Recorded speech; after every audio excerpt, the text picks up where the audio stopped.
Well, Matt, yesterday's Wall Street Journal has an article that says that the scale of China's spying is overwhelming Western governments. And I'll read a couple of paragraphs for you.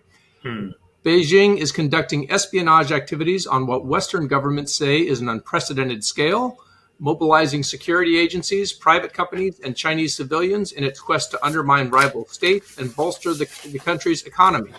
Rarely does a week go by without a warning from Western intelligence agency about the threat that China presents.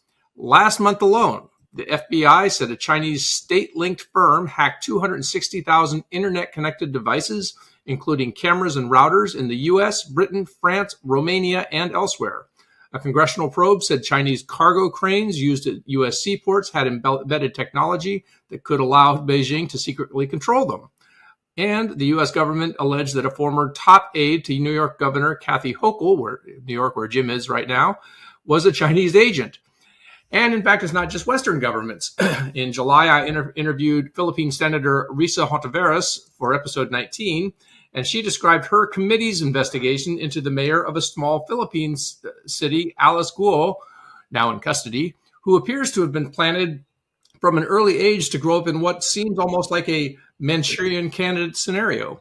So, Matt, what are we looking at here, and why should we care about it?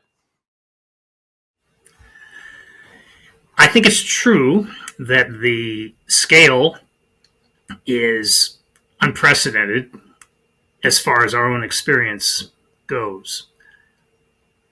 And at the root of this is what Nigel Inkster, the former MI6 Director of Intelligence and Analysis, has said that China is best viewed as an intelligence state because the Chinese Communist Party, or CCP, does its best to enlist as much of society as possible in these efforts, whether they're counterespionage at home or intelligence gathering abroad.